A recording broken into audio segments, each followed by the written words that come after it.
Okay, let's just jump right in. Oh. Because this isn't a slow burn story. This is a geopolitical supernova that just went off. A supernova is exactly the right word for it. The news that broke overnight has, and this is no exaggeration, completely redrawn the global security map.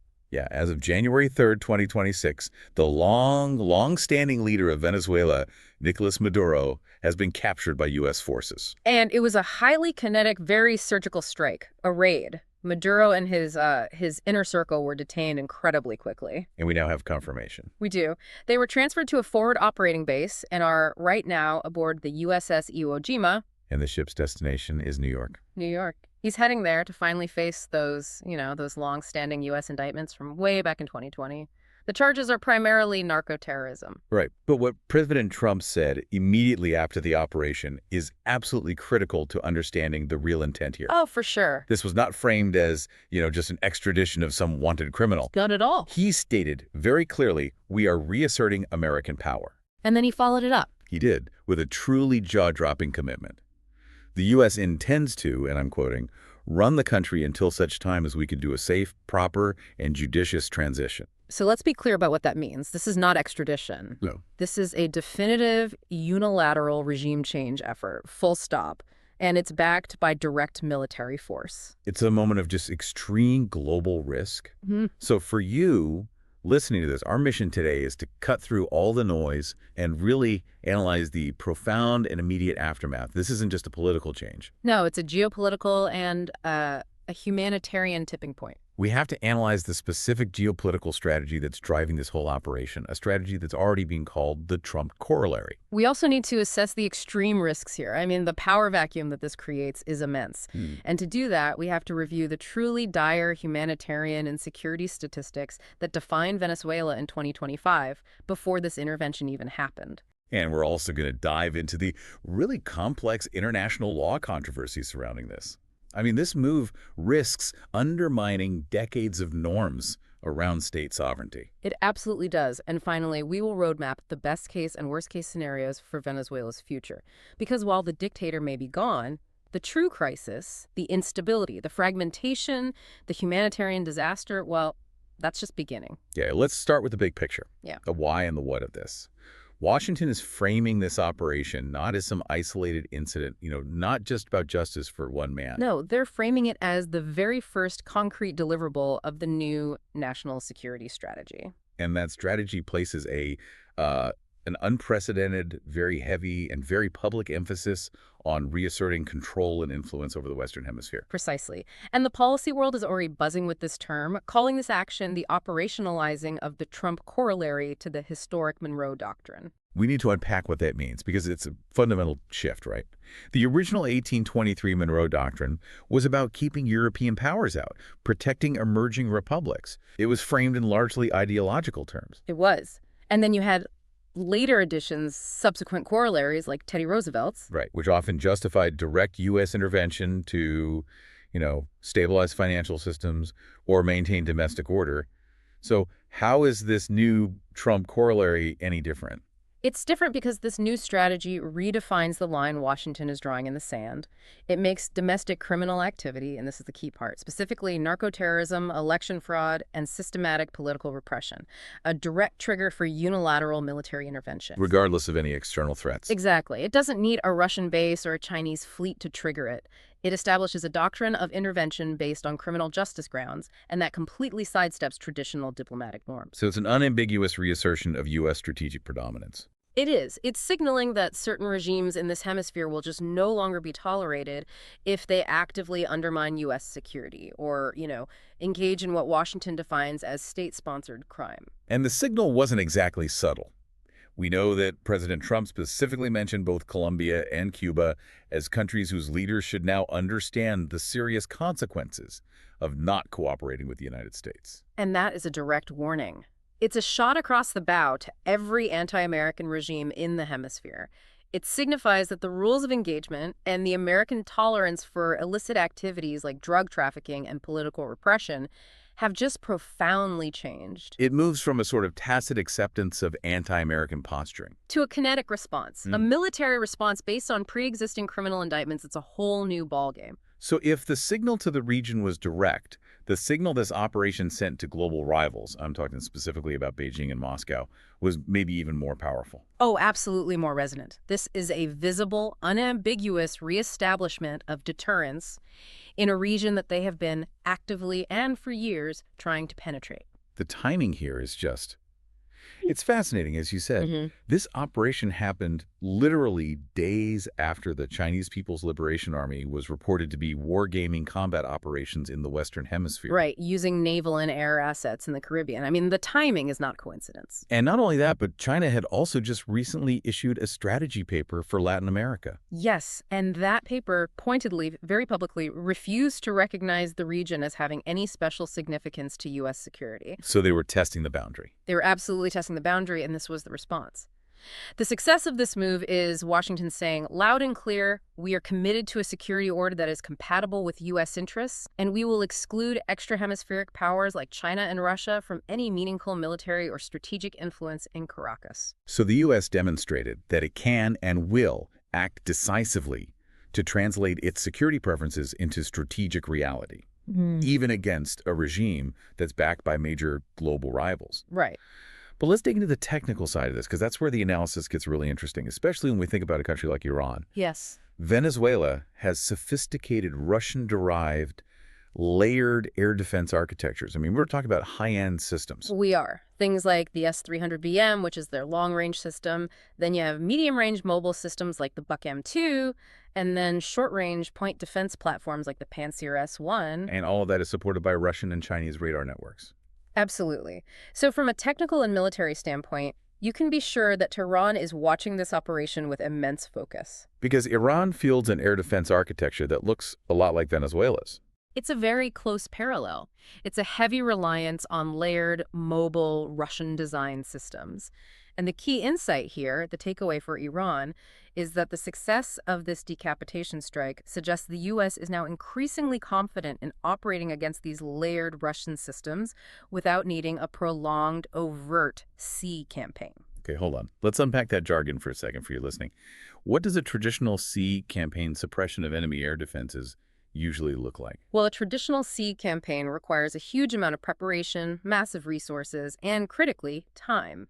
It involves waves of aircraft launching specialized anti-radiation missiles to destroy radars, both fixed and mobile, and their launchers. You're basically trying to carve out a safe corridor in the sky. That's the goal. But it's lengthy, it's very high risk, and it inevitably signals your intent days or even weeks in advance. It's a huge, huge resource sink.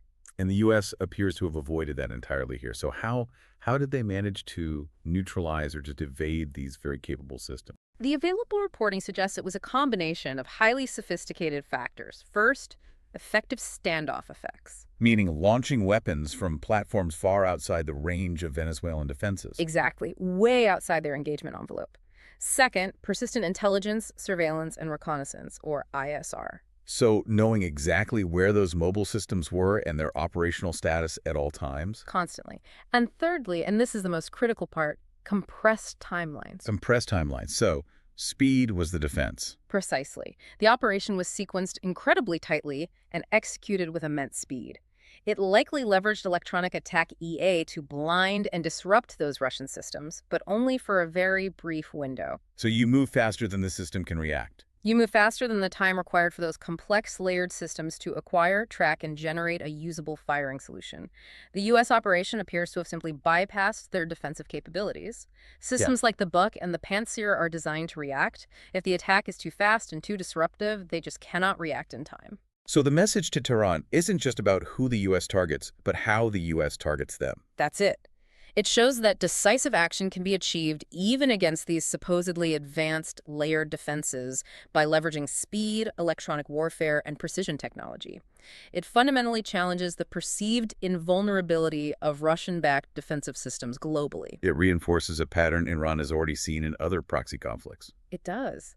That the theoretical capability of layered air defenses on paper does not guarantee they can meaningfully influence outcomes during a brief, tightly sequenced, high-tech operation.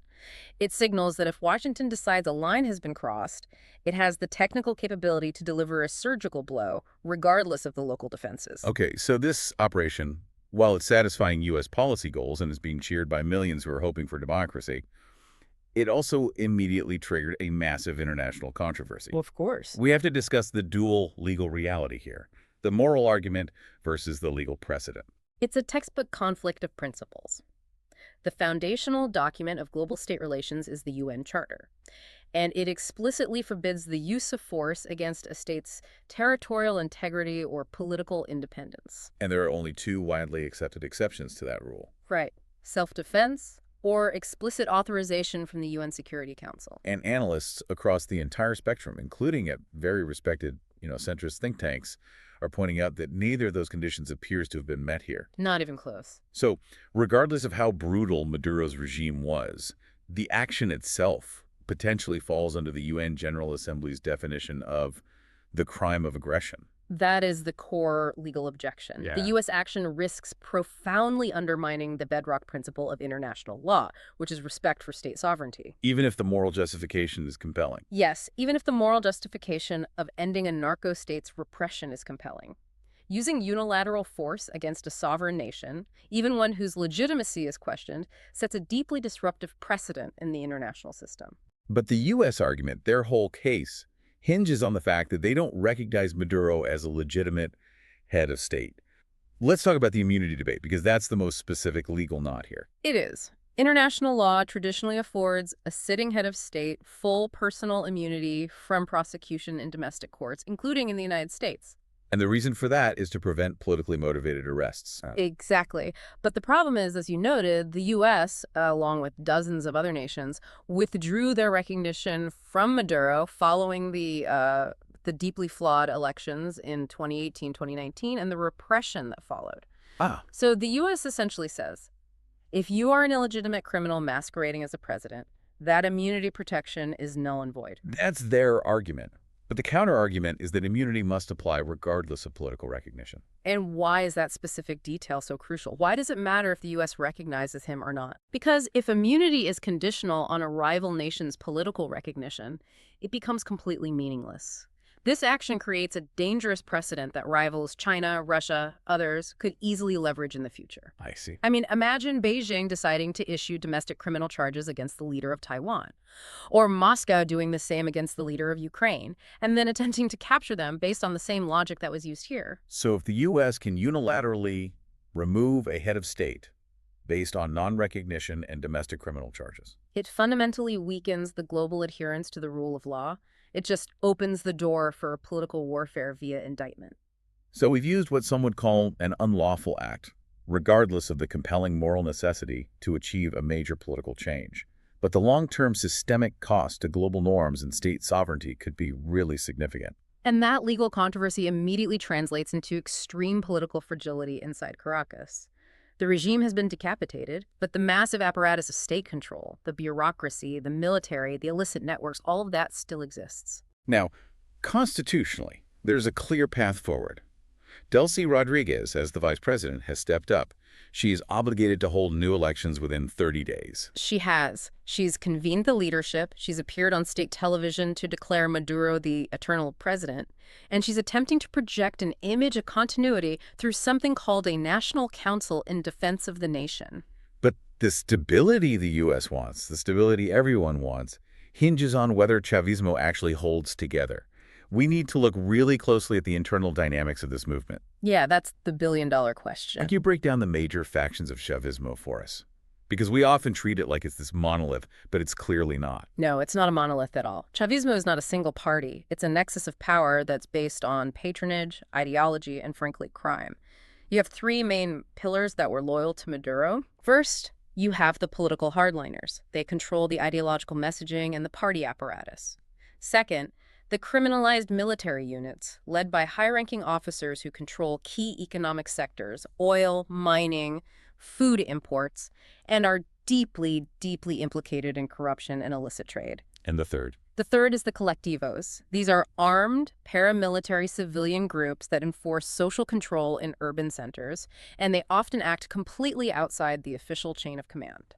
So when you remove Maduro, the center of gravity holding all those disparate, often criminally competing groups together is just gone. It's gone. And the critical issue is that Delcy Rodriguez's political support is far from guaranteed across all of those factions. Oh. The military command and control chains were clearly disrupted during the U.S. operation, and the regime's communication apparatus failed catastrophically in those first 12 hours. So without Maduro's specific patronage. Without it, those military factions and those colectivos may decide their best chance of survival is to fragment, to seize regional control for themselves rather than fall in line behind Rodriguez. Let's talk about the Democratic mandate that already exists, because this is, the potential light at the end of the tunnel. It is. There's a presidential election in July 2024, and according to the released vote tallies, the opposition leader, Edmundo Gonzalez, won it decisively. He did. And Maduro, of course, refused to recognize the result. The key to any sustainable, nonviolent transition now lies in empowering this legitimate leadership. The opposition, which is led by Gonzalez and the firebrand Nobel laureate Maria Corina Machado. They have broad, demonstrable support inside Venezuela, and Machado, for her part, has been very outspoken. She's called the fears that Maduro's exit would plunge the country into bloodshed utterly unfounded. Citing what? Citing Venezuela's deep democratic culture that stretches back for decades. It's still hard to reconcile that democratic optimism with the level of systematic repression and violence we've seen over the last decade. Yeah. I mean, it's what ultimately required a foreign military operation in the first place. Help us bridge that gap. Well, that brings us directly to the failure of multilateralism, which is really the backdrop of this entire deep dive.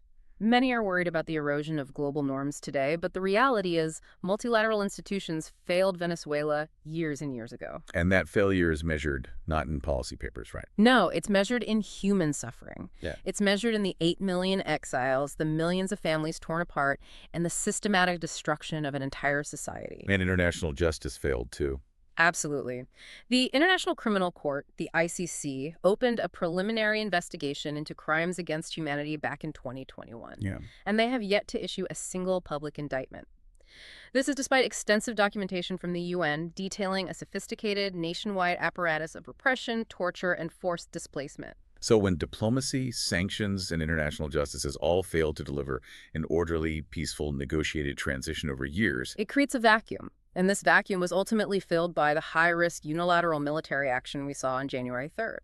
so the only viable, peaceful path forward now Is to quickly empower the legitimate elected leaders, Gonzalez and Machado, through a credible transitional process before that power vacuum is filled by criminalized military factions fighting for the scraps.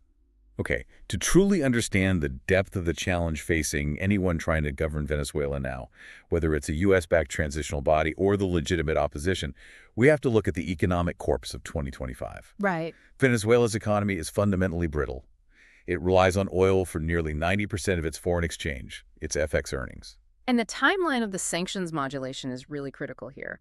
Venezuela saw a brief, very fragile respite under the temporary easing of U.S. sanctions, which was granted under the Barbados Agreement in late 2023. And that reprieve allowed production to rebound a bit. It touched 1 million barrels per day in early 2025, a fragile sign of life. It was very fragile, and it was very short-lived.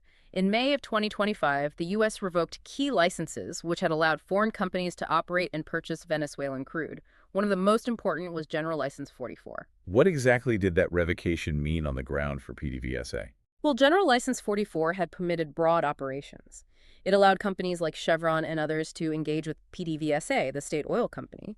When it was revoked, it forced PDVSA to once again directly manage those joint venture fields itself, all while dealing with its own staggering operational fragility. And that immediately choked off the legitimate Western-backed revenue streams. Completely. Yeah. And it forced PDVSA to pivot entirely back to sanctions evasion tactics. So redirecting their crude to informal Asian markets. Precisely. Predominantly China and India. And this sanctioned crude is sold at deep, painful discounts. We're talking 30% or more below market price. And it's done via mechanisms specifically designed to bypass U.S. scrutiny. Can you just walk us through the logistics of that sanctions evasion? Because it's not as simple as just sailing a tanker across the ocean. No, it's highly sophisticated. It involves multiple layers of deception. You have massive ship-to-ship transfers, or STS, on the high seas to obscure the crude's origin.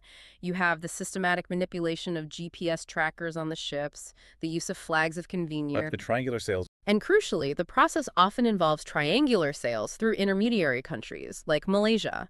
The oil is ostensibly blended or repackaged there before being sent to the final buyer, often China. And this long, costly, high-risk process, Yeah, it just crushes the revenue that Venezuela actually gets. it significantly reduces the net national revenue Venezuela receives for its most valuable asset. And the economic forecasts for 2025, even before this military strike, were already catastrophic. They were pointing to a profound regression. The IMF projected a GDP contraction of 4%, and other internal analysts were expecting a decline up to 5.5%. And that was partly due to an anticipated 15% decline in oil production once the whole weight of the reinstated sanctions really hit. Right. And worse still, inflation was projected to soar. We were looking at numbers between 254% and a staggering 530% by the end of 2025. That kind of hyperinflation just deepens social disparity dramatically, especially for low-income households who have no way to hedge against it.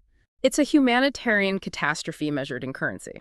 We have to remember that the statutory minimum wage in Venezuela has been fixed at 130 bolívares per month, Which translates to what in U.S. dollars? approximately $1.40 $1.40 per month. per month. And to put that figure in context for you, the basic food basket, the absolute minimum needed for a family to survive, costs 175 times that monthly minimum wage.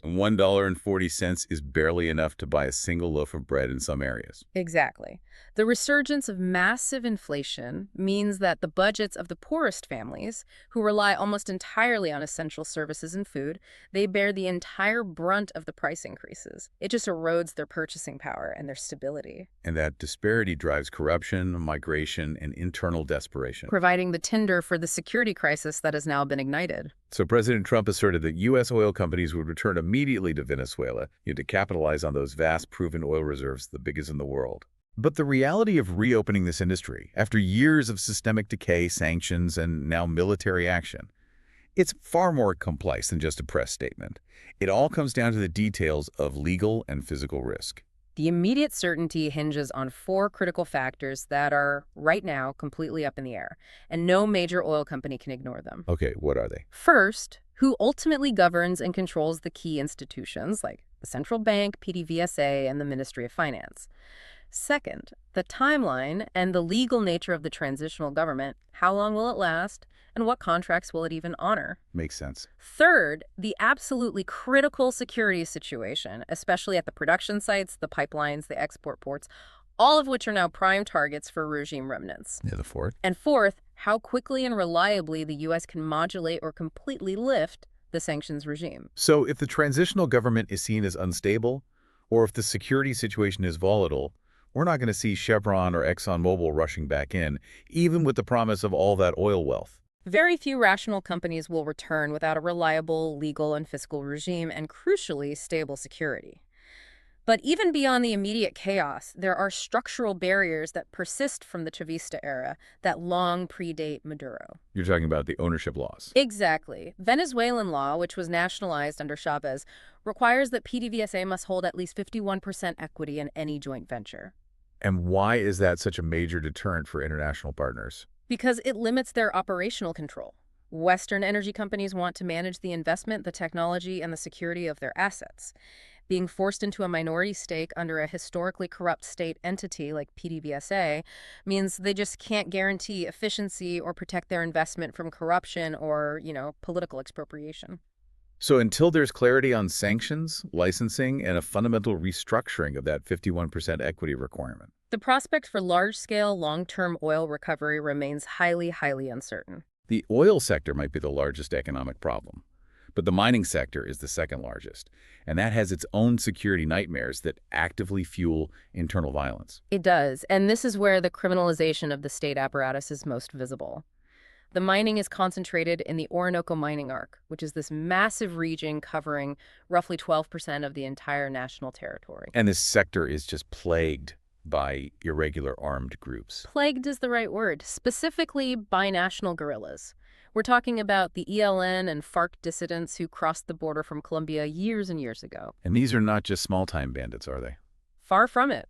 These groups, often operating in collusion with criminalized elements of the Venezuelan military, they manage informal mines and operate these vast illicit mineral trade networks for gold, diamonds, and coltan. And these networks generate an estimated $10 billion annually. $10 billion. That figure really puts the scale of the criminal economy into perspective. That's a massive militarized source of funding for non-state actors who now have every single reason to reject a new transitional government. It creates a parallel economy that's ruled by powerful criminals and guerrillas who are now motivated to fight a protracted conflict just to maintain their revenue streams. They are already embedded in these resource-rich hinterlands. So until the transitional state reestablishes an effective monopoly over these resources and guarantees legal and physical security, Foreign investment in the Orinoco mining arc, and thus a diversified economic recovery, is simply unfeasible.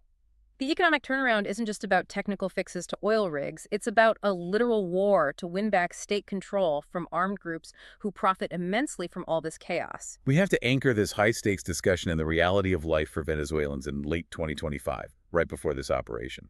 The sheer scale of the suffering reinforces the level of desperation and, well, the magnitude of the problem the U.S. has just walked into. The humanitarian situation was dire, and it was rapidly worsening. It was characterized by deepening poverty and chronic inflation.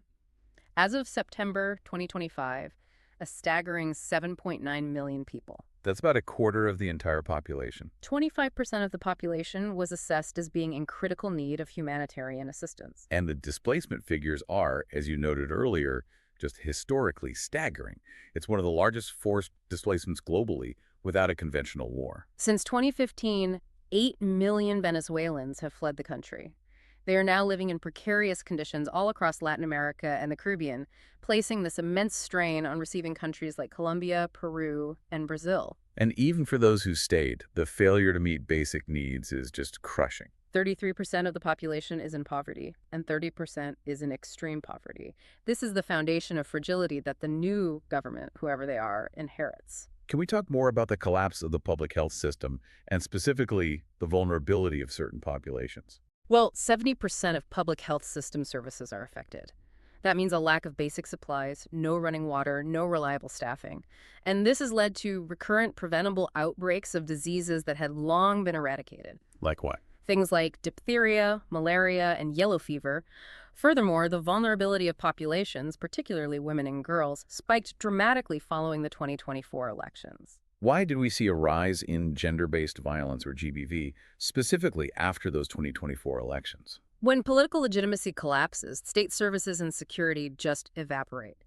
Economic desperation mounts, and vulnerability increases rapidly. The data shows that reported cases of gender-based violence rose dramatically from 30% to 75% of reported incidents in the latter half of 2024. That is a shocking increase. It is, and it reflects widespread insecurity, the normalization of violence by paramilitary groups, and the desperate circumstances forcing women and girls into survival strategies that increase their exposure to exploitation and abuse. It points to a profound societal breakdown. And to compound all of that suffering, the international aid response was critically starved of resources. Severely underfunded. The Regional Refugee and Migrant Response Plan, the RMRP, for 2024, met less than 31% of its required funding. And that's a critical security issue for the entire region. It is. When essential services like food, shelter, and healthcare aren't provided by international partners, millions of vulnerable people are left susceptible to exploitation, abuse, and further forced migration, which just destabilizes Venezuela's neighbors. The humanitarian infrastructure was already at a breaking point before the U.S. intervention risked sparking a full-scale security crisis. The chaos that we're now worried about was, it seems, entirely predictable. And we know this because the U.S. government ran detailed war game simulations 6 years ago, back in 2019, to predict what a post-Maduro Venezuela might look like under different circumstances. They did, and it's important to note that none of the scenarios ended well for Venezuela or for the region. These simulations were designed to anticipate every possible path for Maduro's downfall. So what was the grim consensus? The consensus from all three scenarios was prolonged, multi-year chaos.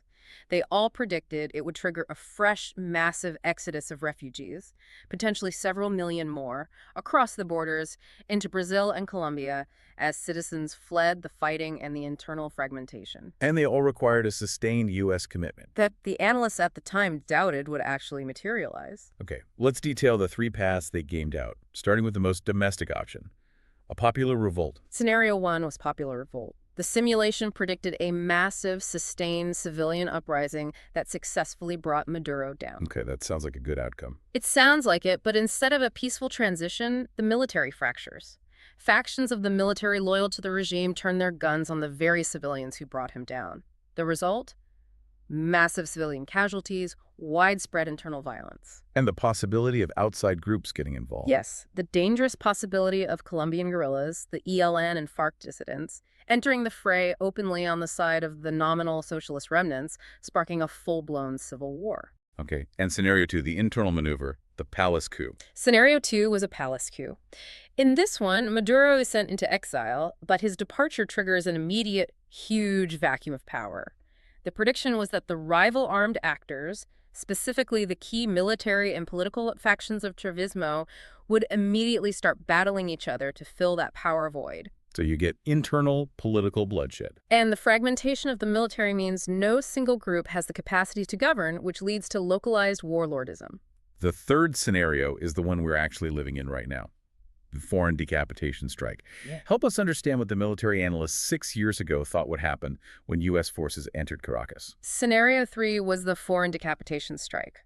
Foreign soldiers, which are now U.S. forces, take key cities and infrastructure like Caracas, the ports, the airports, and they successfully remove the high-level leadership. Right. But they predicted the forces would immediately face persistent, asymmetric attacks from regime loyalists, from armed colectivos, and from the Colombian rebels. And the ELN, who controls the gold mining regions, was predicted to tighten its grip on those hinterlands.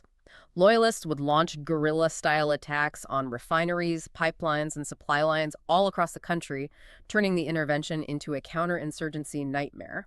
So the U.S. forces controlling Caracas might achieve their initial objective, but they're simultaneously staring down a long, protracted battle across the rest of the country. Absolutely. The consensus from those war games was blunt. They said defeating these asymmetric threats and regaining control of the mineral-rich hinterlands is a long-term proposition that would require a lot of money, a lot of troops, and probably some casualties. All three simulations pointed toward prolonged chaos and a conflict lasting years. This is the unavoidable security cost of this sudden regime change. So now we are left with two extreme paths forward. And they're defined not by the U.S. military, but by how the regime remnants respond to Maduro's arrest. That's exactly right. Let's start with the darkest outcome, the worst-case scenario that aligns with those war game predictions. The worst case is protracted guerrilla conflict and fragmentation. If the regime remnants, the political hardliners, the criminalized military units, the powerful narco-linked factions, if they all reject negotiation, they will fragment. They'll break apart along lines of illicit profit and regional control.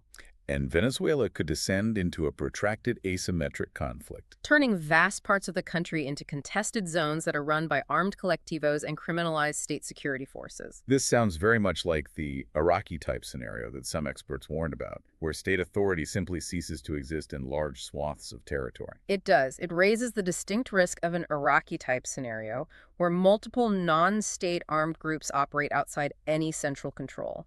This could potentially even include foreign mercenary groups if the U.S. seeks to minimize its own troop footprint. And the result would be the long-term prolongation of civilian suffering. Massive new waves of refugees and regional destabilization lasting potentially a decade. This is the highest risk right now. So what about the best-case path? What needs to happen right now to avert that outcome and leverage the democratic mandate we discussed earlier? The best case is elite defection and negotiation. Maduro's arrest must act as an overwhelming catalyst for swift, widespread elite defection. So the regime underlings, especially those high-ranking military and political figures, who are now facing imminent legal exposure, sanctions, and the complete loss of their patronage. They must be incentivized to negotiate an orderly transfer of authority to the legitimately elected opposition to Edmundo Gonzalez and Maria Corina Machado. That seems like the only way to avert mass violence and get to stability quickly. but it sounds like it requires immense political compromise on the part of the opposition. It does. It requires incredibly difficult political compromises that are often ethically unpalatable. How so? To achieve this orderly transition and prevent the military from fighting to the death, the transitional process may need to guarantee safe passage or offer limited amnesty for some individuals who committed what are classified as massive human rights violations. And the opposition has tacitly considered this compromise sacrificing perfect justice now as the only practical way to avoid the widespread bloodshed that the U.S. war games predicted. The immediate priority, tragically, has become stability over perfect justice. This has been a deep dive into the immediate, earth-shaking aftermath of the U.S. capture of Nicolas Maduro. Let's try to summarize the critical takeaways that define this geopolitical inflection point. First, the U.S. has decisively deployed the Trump Corollary, signaling a strong geopolitical commitment to hemispheric security. It's meant as a clear deterrent to rivals like China and Russia by proving that Russian-derived defense systems can be quickly overcome using compressed timelines and electronic attack. Second, while the democratic path requires empowering the legitimate elected mandate of Edmundo Gonzalez and Maria Corina Machado, that path is currently blocked by the legal controversy surrounding the U.S. action and the powerful, criminally fragmented remnants of the Chavista regime under Delcy Rodriguez. Third, Venezuela's macroeconomy and its vital oil sector are extremely vulnerable. Years of sanctions and decay, coupled with the instability of the operation, mean recovery is dependent entirely on immediate security stabilization and swift, clear communication regarding the lifting and modulation of U.S. sanctions, particularly given the structural barriers that discourage major foreign investment. And finally, the risk of violent fragmentation is exceptionally high. This danger is founded on pre-existing conditions, the 8 million exiles, rampant insecurity, the deeply entrenched $10 billion illicit mining economy, and prior U.S. wargaming predictions that all pointed toward a multi-year costly conflict if stability isn't achieved immediately. The overriding truth here is that the failure of multilateral institutions, the years of failed diplomacy, the UN's prolonged inaction, the ICC's inability to issue a single indictment, that failure to achieve a peaceful, orderly transition led directly to this unilateral, high-risk military solution. The world watched the suffering of millions mount. And the ultimate response was a high-stakes, violent gamble. So what does this all mean for the immediate future? The question now is whether the United States, having taken this dramatic, decisive action and now fundamentally bearing responsibility for the eventual outcome, has the sustained diplomatic, economic, and security attention span required to manage the years-long effort needed to pull a fragmented, criminalized society out of chaos. The ultimate test isn't capturing the dictator, it's whether Washington can prevent a scenario that U.S. analysts predicted 6 years ago, transforming a long-term humanitarian catastrophe into a regional security nightmare, possibly leading to a South American version of Iraq lasting potentially for years. This commitment will be the definitive measure of sustained U.S. dominance in the hemisphere.